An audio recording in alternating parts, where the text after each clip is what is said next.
Good afternoon, everyone. Thank you for joining us. If you're seeing this live, we love that you're here. And if you're tuning in later, thanks for finding it. We are here today with author Connie Morrison. Hello. Hi, how are you? I'm good, thanks. How are you? I'm great. Thanks for asking. For the audience members who don't know me, my name is Cecily. I'm the program coordinator for Busboys Books. And today, Connie will be reading us her book, Stitch by Stitch, and I will be showing it on the screen for those of you who don't have it.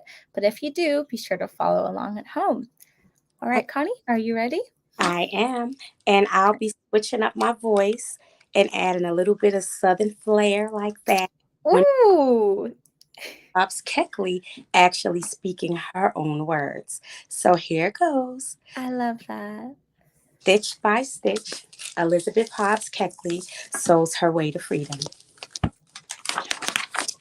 Elizabeth Hobbs Kepley was born in February 1818. She wrote in her autobiography, "My life has been an eventful one. I was born a slave, was the child of slave parents. Therefore, I came upon the earth free in godlike thought, but feathered in action. My birthplace was Denwood Courthouse in Virginia. Lizzie's father was George Pleasant Hobbs. Her mother's name was Agnes, and she was known as Aggie. Lizzie and her mother were the property of Irma Starr Burwell. Lizzie's mother was a seamstress for the entire Burwell household. Though the law forbade enslaved persons to be educated, Aggie knew how to read and write. Lizzie also learned how to read and write, and she learned how to sew stitch by stitch. Lizzie remembered being put to work at the age of 4. She was taking care of the Burwell baby when the baby fell out of her cradle. Lizzie was severely beaten. Later, Lizzie, like her mother, became a seamstress. My mother was kind and forbearing, and as mother had so much work to do in making clothes, etc., for the family, besides the slaves, I determined to render her all the assistance in my power. Lizzie helped her mother stitch by stitch. At about the age of 7, Lizzie witnessed the auction of an enslaved child, Little Joe, the cook's son. Master had just purchased his hogs for the winter, and which he was unable to pay in full. Little Joe came in with a bright face, was placed in the scales, and was sold like the hogs at so much per pound. His mother was whipped for grieving for her lost boy. Burwell never liked to see one of his slaves wear a sorrowful face, and those who offended in this particular way were always punished. Alas, the sunny face of a slave is not always an indication of the sunshine in the heart. Though Lizzie worked hard, she came under much criticism from Burwell. I grew strong and healthy, and notwithstanding I knit socks and attended to various kinds of work, I was repeatedly told, when even 14 years old, that I would never be worth my salt. Lizzie knitted socks, stitch by stitch. Soon after, Armistar Burwell sent her to live with his eldest son, Robert, and Robert's wife, Anna. I was their only servant. From the very first, I did the work of 3 servants, and yet I was scolded and regarded with mistrust. While living with Robert and Anna Burwell, Lizzie was brutally beaten. Eventually, Lizzie was sent to live with Robert's sister, Ann Burwell Garland, and her husband, Hugh Garland, first in Virginia and then in St. Louis, Missouri. By that time, Lizzie had a son. Mr. Garland was poor, so Lizzie offered to look for work to support his family. I was fortunate in obtaining work, and in a short time, I had acquired something of a reputation as a seamstress and dressmaker. The best ladies in St. Louis were my patrons, and when my reputation was once established, I never lacked for orders.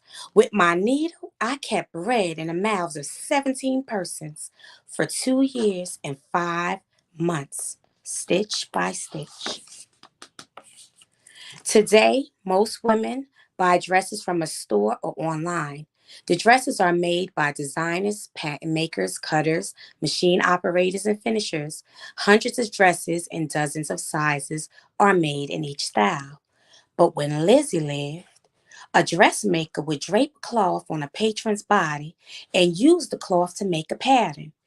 Either the dressmaker or the patron would buy fabric and trimmings. Then the dressmaker would sew the dress. Each dress was one of a kind and it required many hours of work. St. Louis was a city with communities of free African Americans.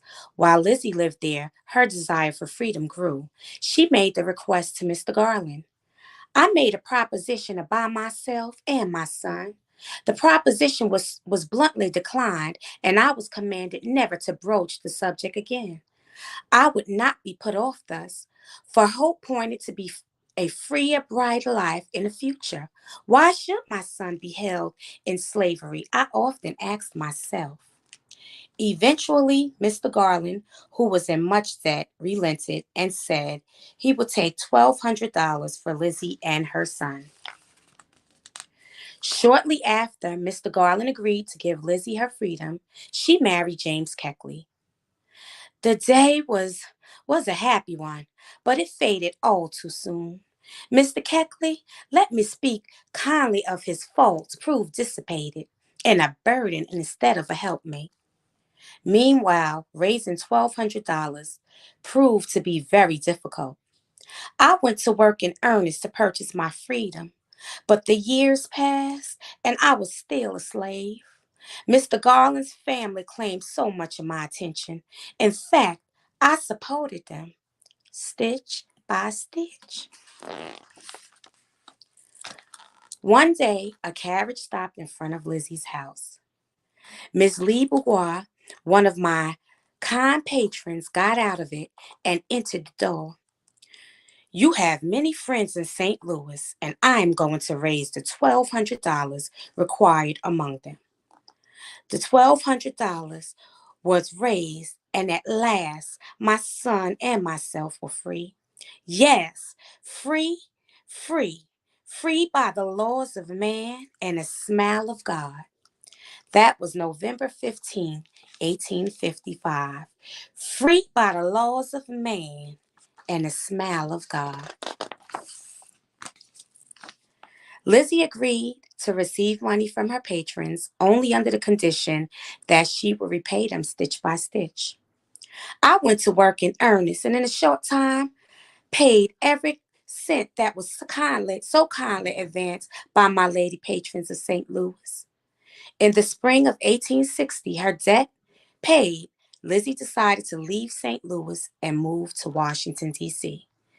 It was a time of great tension in the United States. The northern states and the southern states had irreconcilable differences and were preparing for war. One of the differences was that the South wanted to keep slavery and the North wanted to abolish it. At the time of Lizzie's arrival, Washington, D.C. was home to leaders from both sides. Lizzie's beautiful work caught the attention of their wives. One of Lizzie's clients was Verena Davis, wife of Senator Jefferson Davis, who would become president of the Confederacy the following year.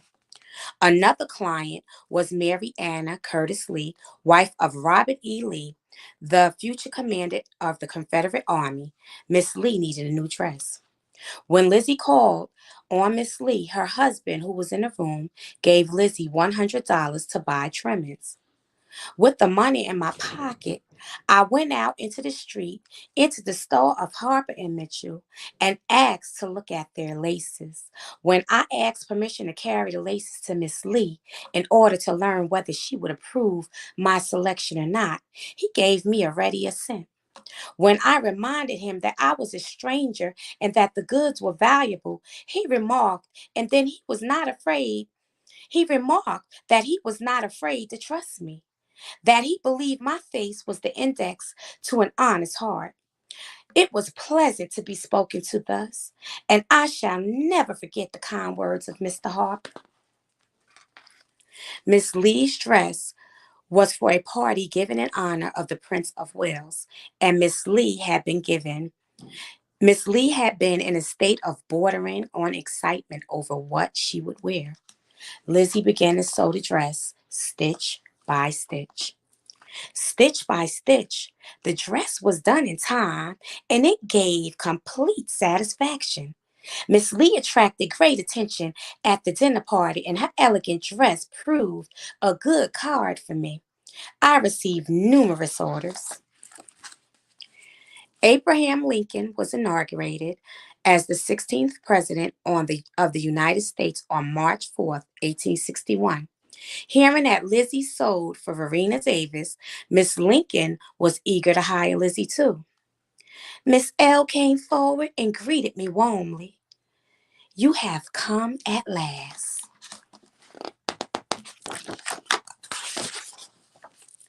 Miss Lincoln had purchased bright rose-colored moire antique fabric and wanted Lizzie to make a dress from it. Lizzie measured Miss Lincoln and returned to the White House the next day to fit her. When Lizzie delivered the dress on the night of the party, Miss Lincoln insisted she didn't have enough time and refused to dress and join her guests. Her sister and her cousin were finally able to persuade Miss Lincoln to let Lizzie dress her. Laughing and quoting poetry, the president entered the room, threw himself on the couch, and said, I declare you look charming in that dress. Miss Kepley has met with great success. Miss Lincoln's dress was much admired at the party, and Lizzie became the First Lady's regular dressmaker, sewing at least 15 dresses over the next 2 seasons, stitch by stitch.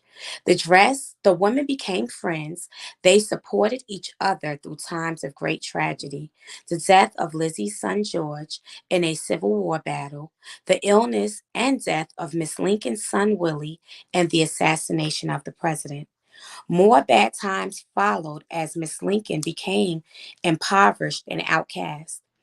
Few people other than Lizzie remained loyal, and eventually the friendship between Mary and Lizzie became strained as well. Over the next years, Lizzie became acquainted with many prominent people. She used her connections to bring awareness to the plight of newly liberated African Americans. In the mid 1800s, approximately 10,000 formerly enslaved men and women had reached the nation's capital. Though they had secured their freedom, many struggled to survive and were forced to live in makeshift camps and tenements. In 1862, Lizzie helped found the Ladies Contraband Relief Association, which provided food, shelter, and clothing. She served as the association's president and rallied support for their efforts. Lizzie collected contributions from well-to-do African Americans, President Lincoln and First Lady, and abolitionist luminaries, including Wendell Phillips, Leonard Grimes, and Frederick Douglass. Lizzie also created opportunities for many African American women. By 1865, she employed almost 20 women in her 12th Street dress shop. An author as well as an historian, Lizzie wrote a memoir, Behind the Scenes, or 30 Years a Slave and 4 Years in the White House, published in 1868. She wrote about slavery in the White House and the First Lady, Mary Todd Lincoln, word by word. The aftermath proved a great hardship for Lizzie. A reviewer for the New York Times criticized the book for gross violations in confidence, an opinion that was widespread, and upon reading the book, Mary Lincoln ended her friendship with Lizzie. In 1892, at the age of 74, Lizzie was offered a position as the head of sewing and domestic science arts at Wilberforce University in Xenia, Ohio. At the university, she continued sewing and teaching young women the same techniques her mother had taught her as a girl. In the late 1890s, Lizzie returned to Washington, D.C. to live in a national home for destitute colored women and children, an institution had helped create. In May 1907, she died in her sleep after an extraordinary, accomplished, and compassionate life.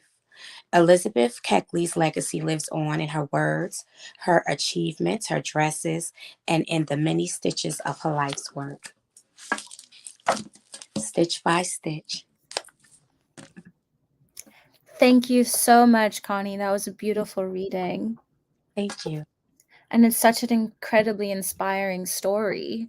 Thank you. Um, and there's parts of it that are also refreshing. We hear a lot of negativity about the relations at that time. So to hear about her friendships and her good relationships with people and the way that she was unrelenting and would not give up, it's very, very inspiring. So thank you for writing this book.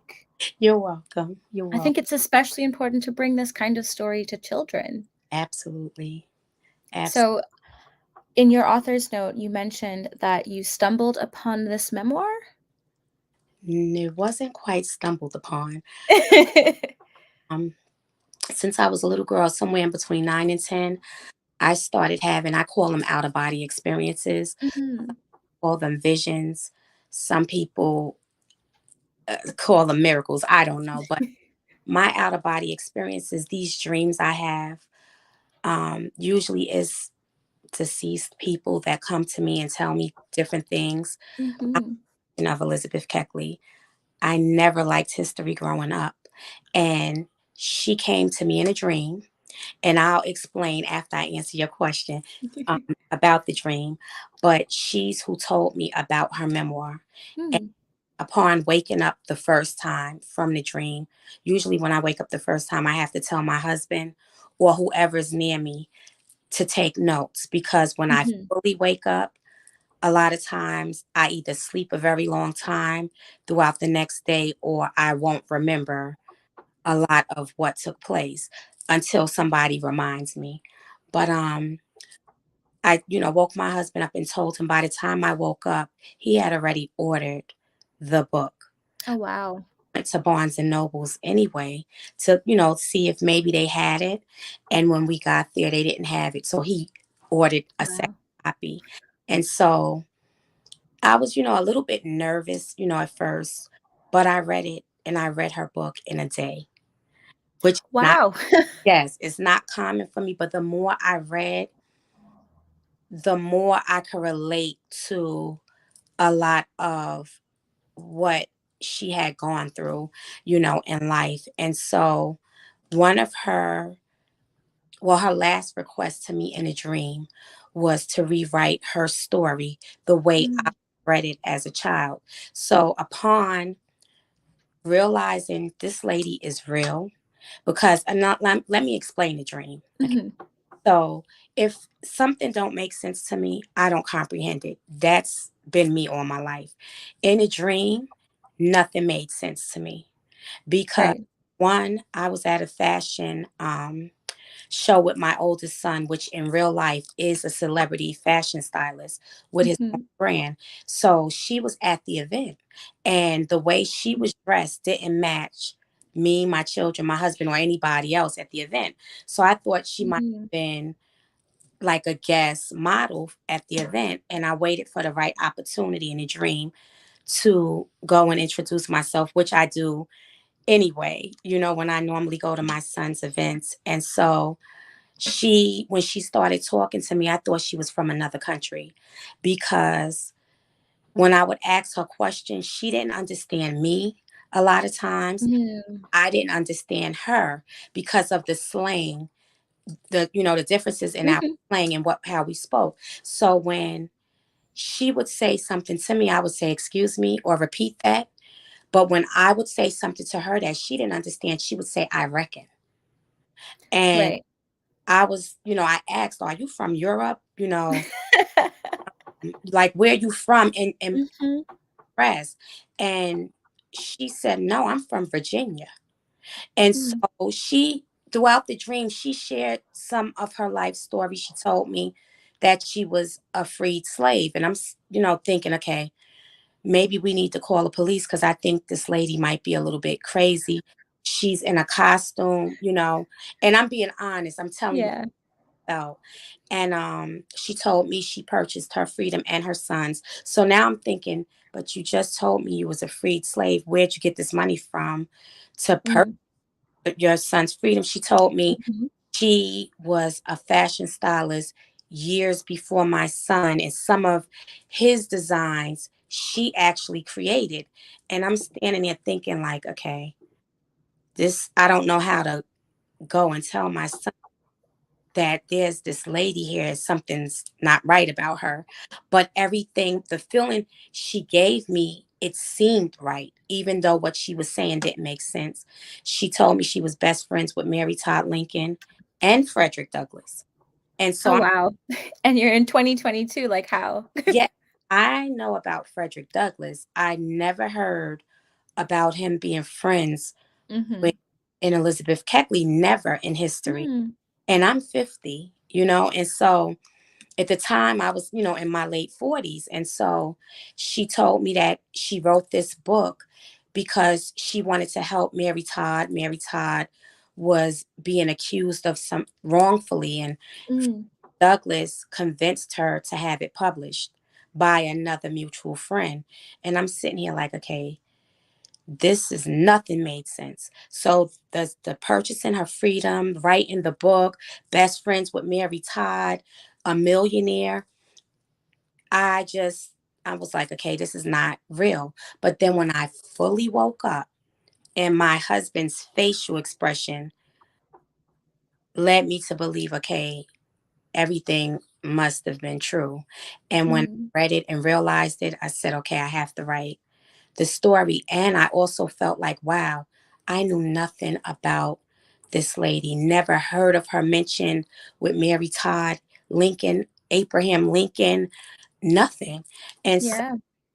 I did. I wrote the book, and one of the things that was very important to me was that it be colorful because she was very bright and colorful, and she loved using different fabrics and different colors that most women would not have, even imagined using or even felt comfortable, um, Yeah.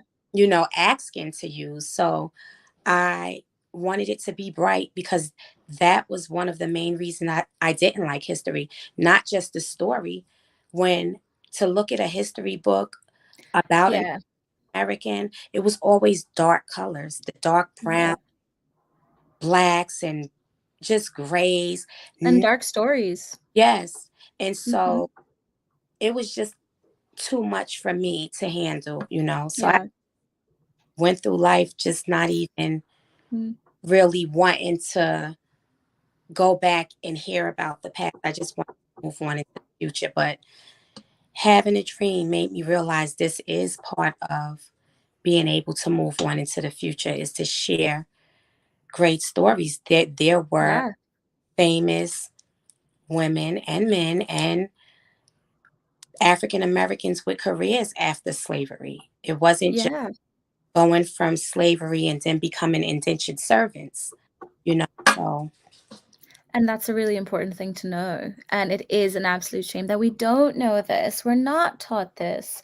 And to bring a book like this for the children is a great idea. I love this idea of, that she had in terms of in your dream saying, write this as you would if you were a child. And that's really beautiful. yeah, You're already a children's author beforehand. You had a series, yeah, and this was a little bit of a departure from it, but a very worthwhile one. yes. It was hard writing it, but it was really a dream come true. And I didn't know Mm. it was going to be a dream come true until actually meeting the illustrator and just her name. When I first got her name, Elizabeth, and then they called it, I'm like, okay, is this a joke? Like, how is this happening? Like, everything was a sign after that. And then I knew that it was very important that the dresses looked like a dress, like almost like Mm. feel the fabric without touching the book. And I had no idea she stitched the book until the book was, I think, they had put the book together, but it wasn't printed yet. And I Mhm. found out that the book was stitched. And I said, you know what? This is exactly what Elizabeth Keckley would have wanted. And Yeah. I was just so happy. And just to see, Elizabeth, the illustrator Zunan, she was attracted to the story just like I was hearing Yeah. Elizabeth. Yeah.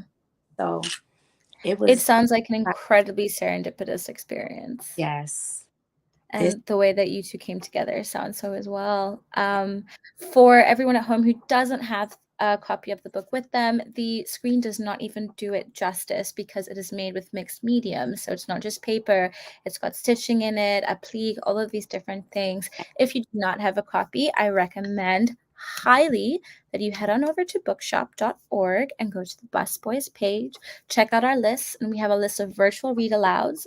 The link is currently showing on the screen below. Get yourself a copy. It is incredible. thank you. So, Connie, I was wondering, how did you decide which parts of the story to use and which to leave out? Because the truth of slavery can be very difficult for children to grapple with, but it's still important for them to know their history. And I think you did a really good job at balancing some difficult truths about what happened. So it's not like you're lying to them. It's not like we're sugarcoating it. You were honest. She was beaten. She was not treated with respect. She was not given the money that she made. It was used for other people. And she still found friendships, and it's important to highlight that as well. But Yes. you didn't put a sugarcoat on certain things. So how did you decide which hard truths to put into the book and which ones to maybe hold back? Because I'm sure her story is very, very expansive, and I'm sure there were some things that were not suitable for children. Yes, yes, yes. Um, that was very hard. I actually Mm, had a long conversation with my agent because when I wrote the book, I actually like the manuscript was the size of a young adult's book, and I had to keep watering it down, trying to mm, what I was going to take out. And then I got to a point in writing a manuscript, I didn't want to put any of her hardships in it. mm, I just wanted to focus on her being a fashion stylist and a designer. And to tell her story, I just could not tell the happy moments because the book wouldn't, I'm not going to say it wouldn't have been so appealing. It would have felt like it was a lie to me, mm-hmm, even though it would have been the truth. I had to share um, her story, and I wanted the book to be inspirational and a message. mm-hmm, I wanted children, including my own, to understand that it takes a lot to for success. mm-hmm, You have to go through the valley of the shadow of death by mm-hmm, yourself. You have to work, and it's okay to fail. It's okay to fall because then you know what it is to win and what it is to get back up. And I realized that, with certain parts of her life and her history, if I tell the hardships and then tell the friendships and the good, mm, um, it will portray the message that I yeah, told. So yeah, writing it, it was very hard I can imagine. But to, yeah, that balance is good. Being yeah, able to let kids know that there were difficult times, but that's exactly what made her so dead set on getting out of it. yeah. I'd also like to remind the audience that you can chat with us in the comments below. You can post some questions and comments, and we will be able to answer them. So, Connie, you mentioned your kids. I'm not sure how old they are, but how did they react to the book? What did they think? Okay, so I have 5 kids, and I come from a big family too. my oldest, I have 3 boys. Their ages are 30, 28, and 20. And then I have 2 girls, 25 and 11. And so, and one grandbaby. Um, Oh. but my children, they were inspired, especially Mm. my oldest 3. My oldest daughter, she tells me each time I'm doing a Zoom, Mom, I'm proud of you. Because um me growing up as a child, I did not have the fairy princess life. I actually went through a Mm, lot. And so my children knew me writing the book and just reading her story mm, would be hard and challenging for me. And so it inspired them just seeing me with all the post-it notes stuck everywhere. And I did this whole board, like, uh, I'm trying to think of a word. I did like her whole life, year to year to year to year. like a timeline of everything set out. Exactly, a timeline in a family tree. So them seeing me go through these different mood swings, I would act like her in different um, moments just to kind of figure out what she was going through in her movement. And I think Mhm, that also helped me to decide what hardships I was going to put in the book mhm. too. It's kinda Um, like getting into her head. yes, just seeing her different strengths and wisdom Mhm. as she progressed in life, and even as a child, how mature she was at the age of 4 taking care of a child. So Yeah, that's it helped me out, but with my children, they were very inspired with this. that's amazing. Yeah, yeah, especially with this one being my first project outside of me and my husband's Mhm. collaborations. Because when it's me and him, it's just mom and dad. Yeah, With this one, it was like, wow, mom, you wrote a history book. Like, kudos to you. So yeah. that That's was, really amazing. yeah. Um, I know that you and your husband have a online art gallery, a virtual art gallery?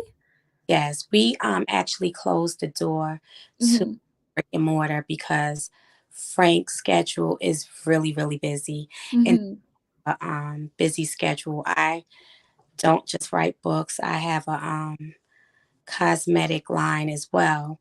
So Okay. I tell people I'm a beauty connoisseur. I love beauty fashion. So um I do that as well.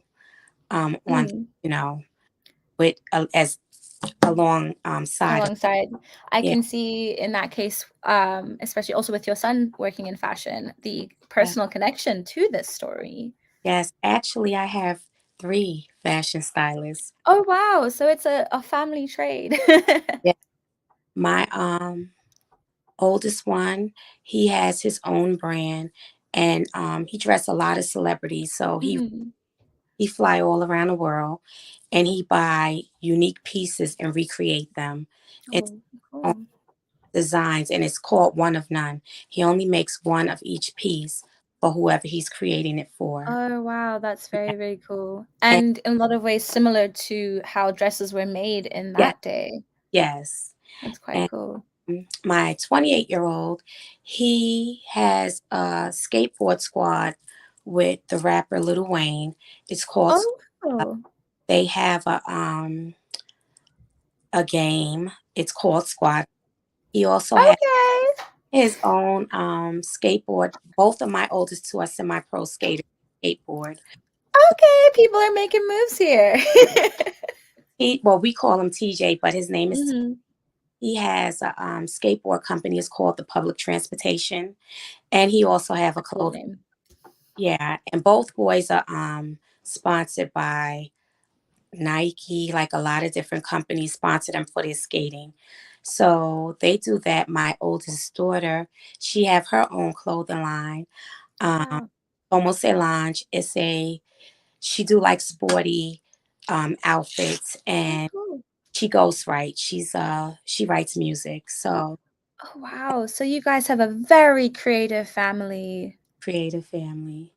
And then my 20-year-old is in college. He attends SCAD Atlanta, and he's an animator. So he animates. Every single one of them is doing something creative. I think that's beautiful. Yeah, it's different. It, it really is. It's inspiring. We each Mm, inspire each other because they all can paint like their dad. I can paint a face, but I can't pick up a brush and paint. But each of them have that gift. yeah. I think 2 are writers. So they have me, Mm, but then they're beyond me and Frank. They have their own gifts. And that's it's, beautiful. yeah, So, with having such an artistic family and art being so important to you, I know you've collaborated previously, like you said, with your husband on your books. How did you find Elizabeth for um, this illustration? And I love the way that she brought the story to life visually. I And did you it. said you didn't know that you Yeah, found out afterwards and you saw it. This must be amazing. yeah. So let me tell you, illustrators a lot of times do not meet. Me and Oh, Frank, wow. yeah, I was using my maiden name when I wrote I Got the Rhythm. Mhm. It wasn't until later in discussions that Frank was my husband because they were pairing us. He did a sketch and my Mm, husband presented the sketch, but they were pairing us up, not knowing that we were husband and wife. So the first book, they found out. And afterwards, they started asking me to write additional books, and it became a series. But it wasn't intentional. It wasn't like we mm. together and knew. I love that We they had ended up no, pairing you. That's so funny. yeah, we had no idea.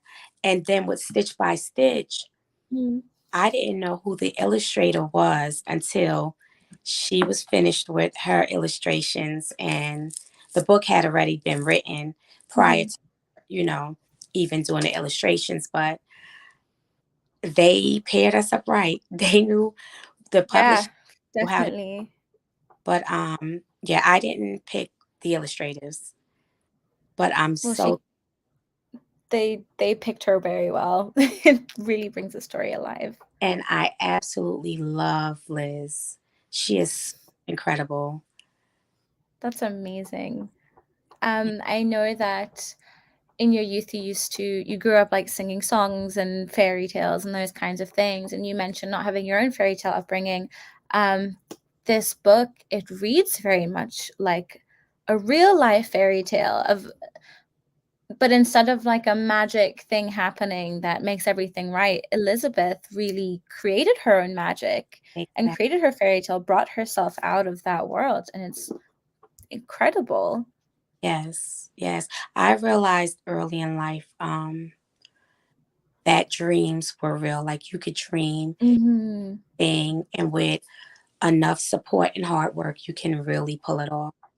Mm, Grew up in Brooklyn, New York, in an urban community, and underprivileged, and so my community alone, I knew it was not a place that I wanted to be in or grow up mm, in and become an adult mm, and raise children in. mm, So I would imagine how I wanted my life to be.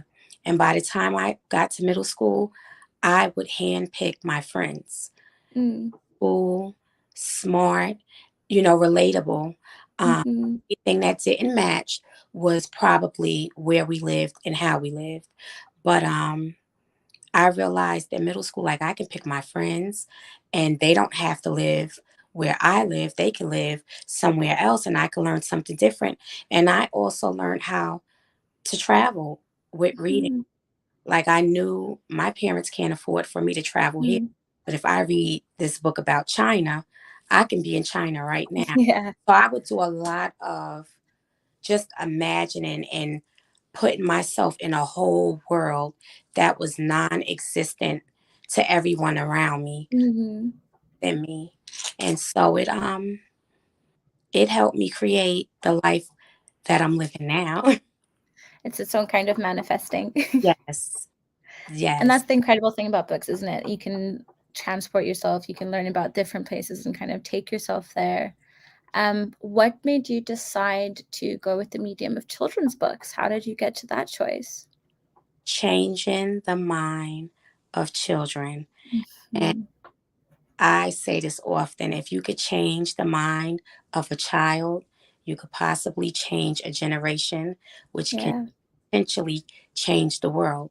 And so I felt like, okay, if somebody would have just explained this to me, Mm. maybe I would not have had to live through certain things that I lived through. So now, if I write it and if I explain it a certain way, I could help other children overcome situations like it's just Mhm. temporary.